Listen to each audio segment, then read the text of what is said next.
Hello, everyone. Welcome back to another Geopolitical Futures podcast. I'm Cole. Joining me again is Jacob. How's it going, Jacob? It's going pretty well, Cole. How are you doing? I'm doing great. Let me admit I'm a little confused. This fascinating report I just read from The Intercept talking about Rex Tillerson. You remember Rex Tillerson?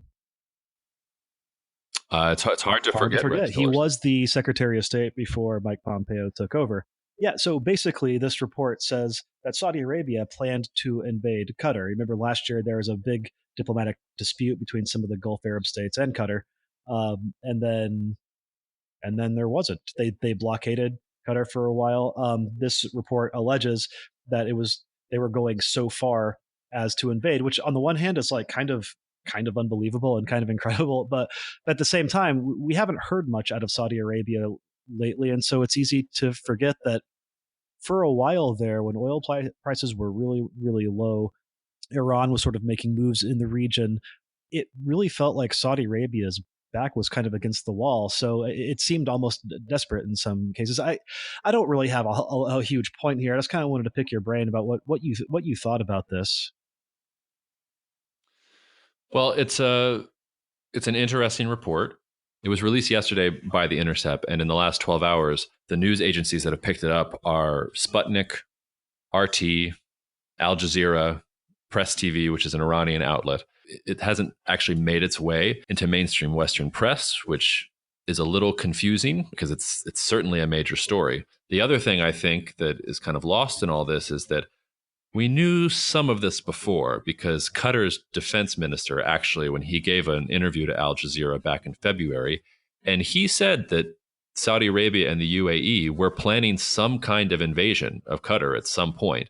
What The Intercept is adding to this story is that it was former Secretary Tillerson who basically intervened to express to Saudi Arabia and the UAE that this was a very bad idea and that the United States did not want them to do this, and that was the reason that Saudi Arabia and the UAE decided to pull back from it.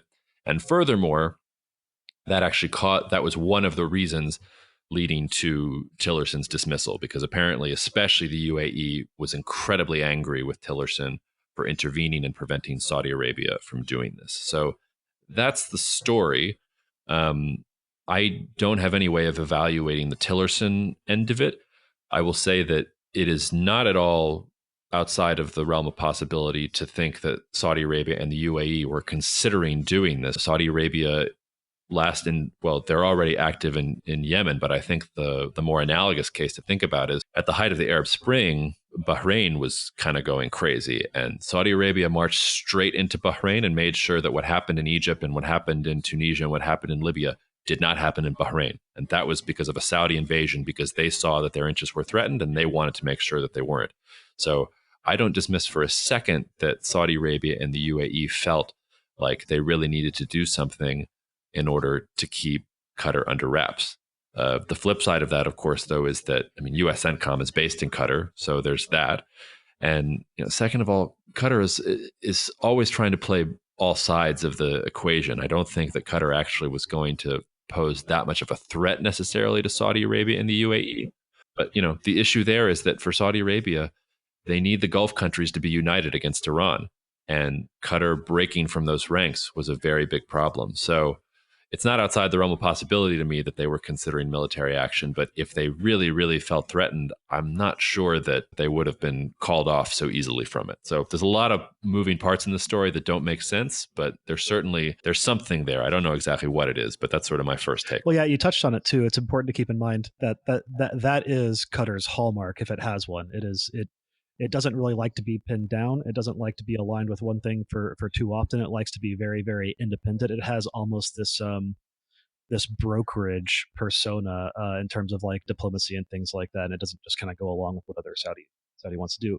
I think the last thing that I would say about this, though, before too many listeners start crying foul, is that yes, this did come from The Intercept, and The Intercept is a left-leaning publication. By their own admission, they are very, very adversarial. It was started by Glenn Greenwald and Jeremy Scahill, and they've been in this business a long time. Greenwald was the guy that Snowden came to when he had his leaks. So Personally, I find the Intercept credible, but I would not say that they are not without their own axes to grind. So, you take these things with a grain of salt. Whether it's exactly true or not, the key takeaway I think here is to not underestimate the level of antagonism right now between Iran and between Saudi Arabia. Saudi Arabia looks at Iran and feels very, very threatened, and it is doing everything that it can to try and push back against Iran. And during the end of the Obama administration, it really did not have a partner in the United States to do this. That is not true anymore. The United States has turned on Iran. It is very strongly supporting the Gulf states. That's simply just a major transformation of U.S. foreign policy. And I emphasize that because I think a lot of times when people read or listen to GPF, you might glaze over when we say that, oh, well, foreign policies don't really change from president to president because there are constraints and they have to do the same things, et cetera.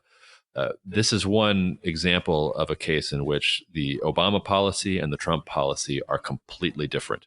And this is really a new administration with a new idea about how this region is supposed to work, is operating within the region and with the countries in the region in a very different way.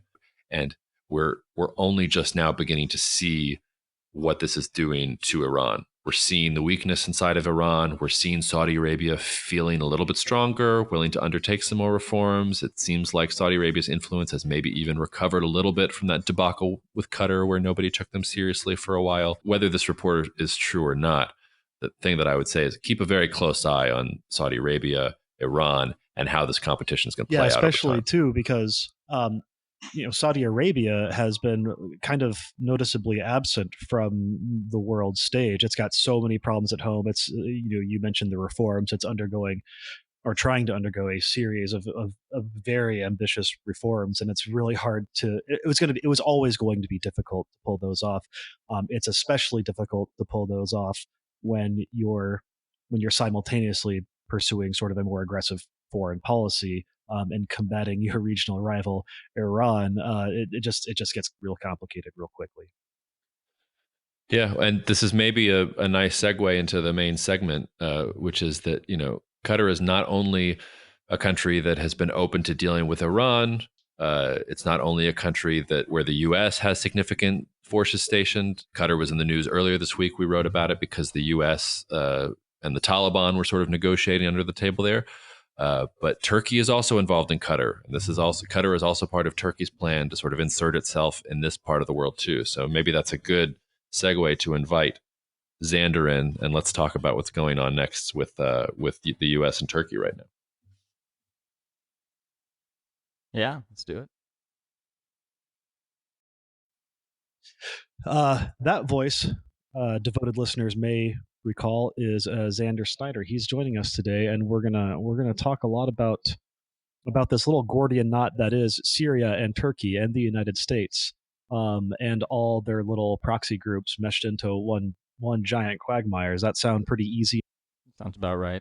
Okay, well let's get started then.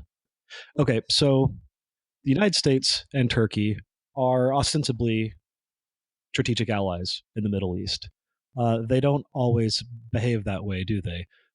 So I guess the question I would pose to both of you right now is, what is the status of those relations right now? How does that differ from past relations? There's a lot of short-term developments that have gone on in the last couple of months that make it appear as if the relationship is fraying. And I think it would be correct to say that the two have some conflicting near-term goals. So if you look at the status of the YPG in northern Syria and the U.S.'s support of them and the Syrian Democratic Forces in order to fight against ISIS over the last couple of years, and Turkey considering the YPG is just an offshoot of the PKK, which is a terrorist organization within Turkey.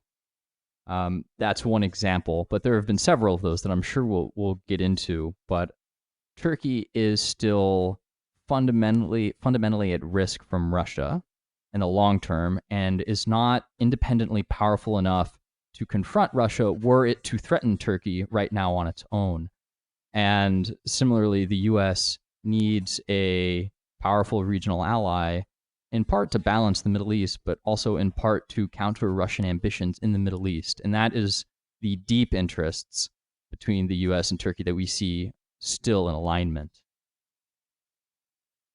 Can you give us an idea of how Turkey and the U.S. Do cooperate in the Middle East right now? Maybe the most obvious is the ongoing presence of U.S. forces at Incirlik Air Base and the deployment there of a number of U.S. nuclear warheads. And that's a holdover from when Turkey was part of the containment line against the Soviet Union, and nuclear weapons were sort of stationed all around the Soviet Union at that point. But the fact is they're still there, and that's one example of ongoing cooperation, even as Turkey has referenced the Incirlik presence as a possible way to push back against some of what the U.S. has been doing. That has not yet been severed. So that's one example. Another area of cooperation is the U.S.'s willingness to at least partially give up areas around the city of Manbij, which is nominally or has nominally been held by the YPG and the Syrian Democratic Forces over the last couple of years. They took it back over from ISIS a couple of years ago. And Turkey basically wanted that city to itself after it invaded Afrin earlier this year. And ultimately, the agreement that was arrived at between the U.S. and Turkey would be a partial withdrawal of YPG forces from Manbij. It seems like basically the YPG left the perimeter of the city. They still have some forces within the city itself right now, I believe. And the U.S. and Turkey are both independently patrolling the perimeter of the city right now. And that's sort of been one area where neither party was particularly happy with the compromise, but that's the nature of compromise, and they were still able to agree on something. And I guess what I could add on to that is all the areas where Turkey and the United States are not actually cooperating right now. So the first and most obvious example right now is that the United States is trying to get a new sanctions regime on Iran, and Turkey has very publicly said, we're not going to put any sanctions on Iran. We don't care what the United States says. The second is that the United States still is backing the Syrian Democratic Forces. That's the three-letter acronym that basically the Syrian Kurds are fighting under right now. And there is still a disagreement between the United States and between Turkey about what the status of these Syrian Kurdish militias are going to be. Turkey doesn't want to see them with any kind of autonomy. The United States still feels like the SDF has to be there to fight the Islamic State, and also doesn't want to be seen just turning tail and abandoning an ally that helped it fight the Islamic State on the ground. And then last but not least, Xander talked about Russia. Russia is a great example of how confusing the situation can actually get, because on the one hand, where Turkey and Russia are, I would call them strategic competitors, they're not exactly complete enemies. They're actually pragmatic, and they do have to deal with each other on some level. So Turkey is in negotiations with Russia and with Iran about what the future of Syria is going to be, at the same time that it's staring down Russian-backed Assad forces in Idlib. Turkey says that it wants to buy S-400 anti-aircraft missiles from Russia, and then gets very offended that the U.S. uses this as a justification for not selling F-35 fighter jets to Turkey, because the U.S. doesn't like that Turkey is basically trying to play both sides. So there are these areas where Turkey and the United States have converging interests, but the more you look at it and the more time goes on, that list of the areas where Turkey and the United States don't seem to be working together actually starts to get longer and longer. I'll add really briefly. I think the example of Turkey, at least so far, desiring to oppose U.S. sanctions on Iran is an interesting example of how it remains wary of Russia, even as it continues to cooperate with it, because the situation is Turkey is an importer of natural gas. It imports almost all of its natural gas, and two of its major suppliers are Iran and Russia. So if it decides to stop buying from Iran, that makes it far more dependent upon Russia for its source of natural gas, which is just not really a pleasant state of affairs for a country that has fought more wars with Russia in the last couple hundred years that I can count on both hands. You brought up sanctions, but the United States had just levied some sanctions against a couple Turkish individuals. Did it not? That's right. Yes. Can you explain that situation a little bit to our listeners?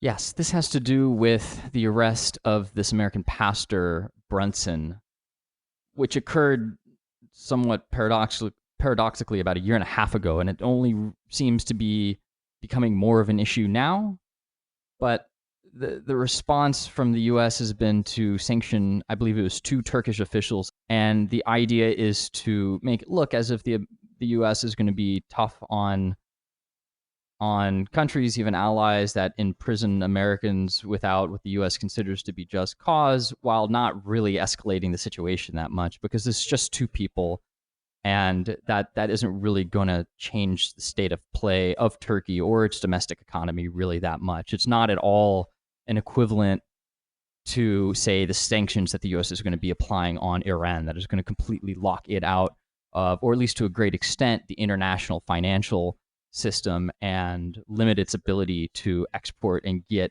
foreign currency, which it is direly in need right now. Certainly not. But I guess the question I would throw back to you, and maybe Jacob, you want to field this one, but why do it in the first place at all? Is it purely symbolic? And if so, what's the symbol?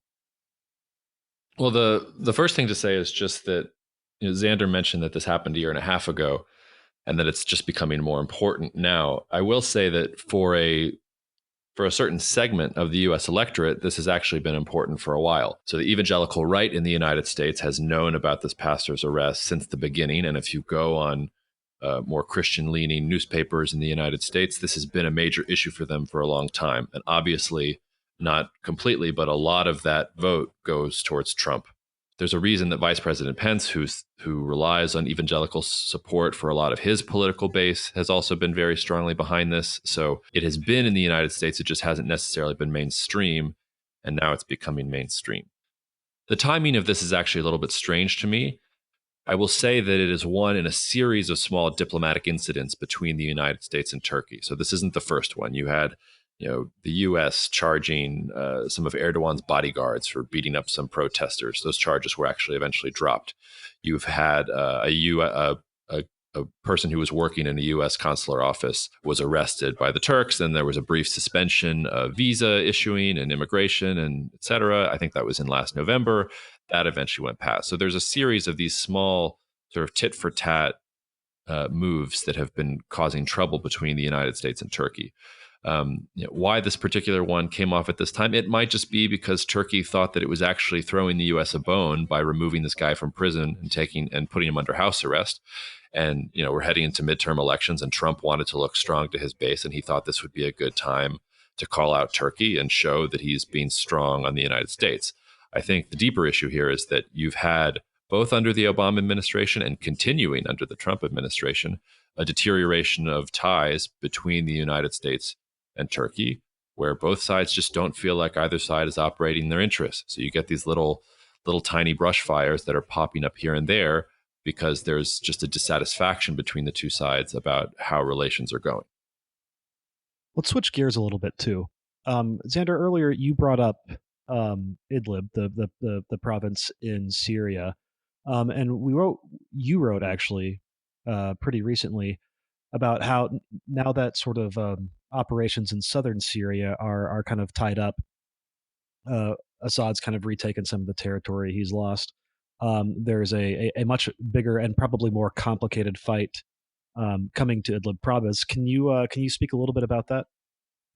Sure. Yeah, it seems as if Assad has pretty much reconsolidated control over southern Syria, all the way up to and including the Golan Heights, at least the portion of it that has been under Syrian control since the war with Israel. Now, Idlib is a far more complicated story, and this is in large part because of Turkey's involvement and ongoing military presence there. Turkey first got involved in the Syrian civil war in 2016. It invaded the north. At that point, it wanted to move all the way up east to the Euphrates. It didn't accomplish that, in part because the U.S. was there, again, supporting the SDF in and around Manbij, and Turkey ended up carving out sort of a triangle of area up there, which was not nearly as much territory as it was hoping to get. Then early this year, it invaded the northwest of Syria, which is Afrin, and then moved all the way up, joining that newly conquered territory with the territory that it had taken a little over a year prior to that. In addition to that, as a result of the Astana talks between Iran, Russia, and Turkey, Turkey has developed a presence in the sort of northwestern area of Idlib, which is just south of Afrin.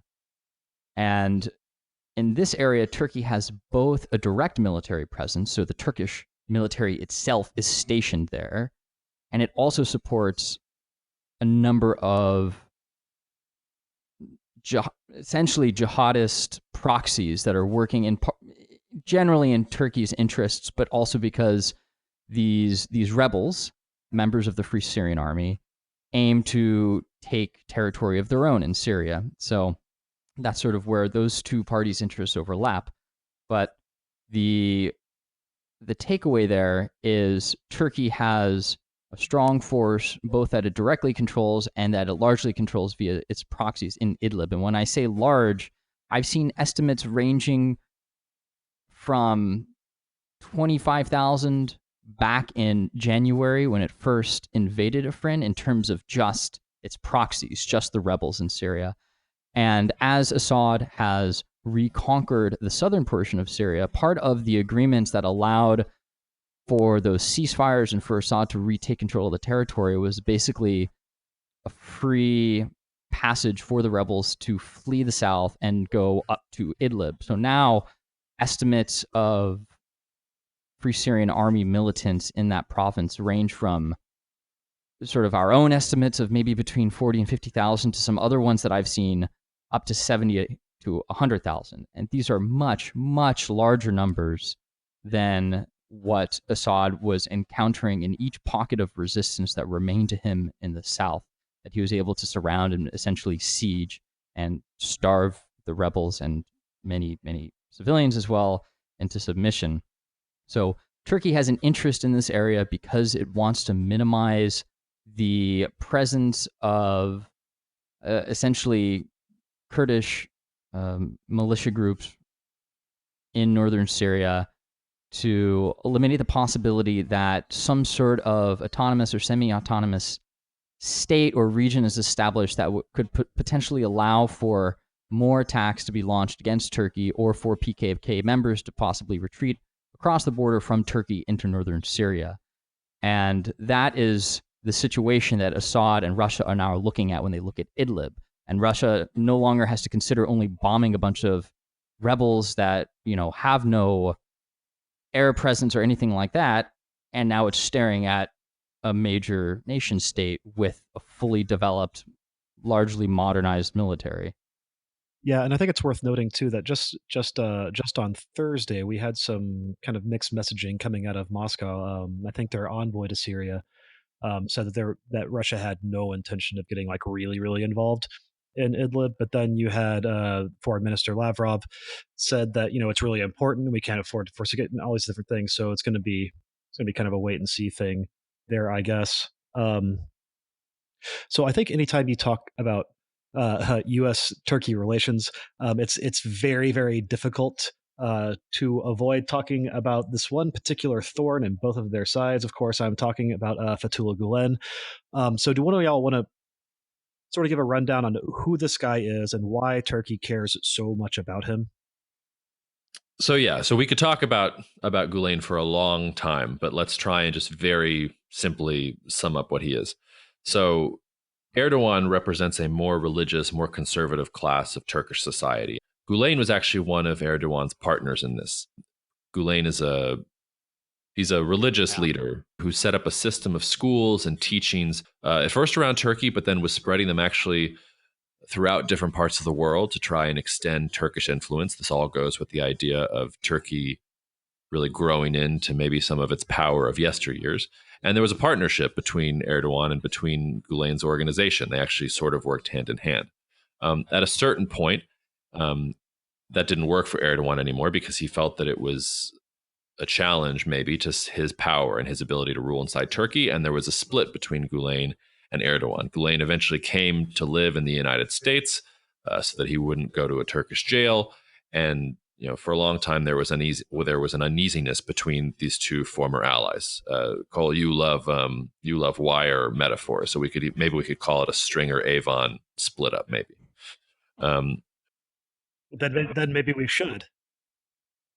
But maybe I should wait. Maybe I should wait till the next part of the story to bring in Avon and Stringer, because what happens next is that there is a attempted military coup inside of Turkey, and from the moment that Erdogan emerges victorious out of the attempted coup, he starts blaming the coup on Gulen. And not only does he start blaming on Gulen, he starts demanding that the United States immediately extradite Gulen to Turkey so that he can stand trial and face justice for what he's done. The United States has not extricated Gulen and has indicated that it has no interest in extraditing Gulen unless the Turkish government can produce compelling evidence that it can make a case against him. And as far as the United States is concerned, the United States says there's no case for that.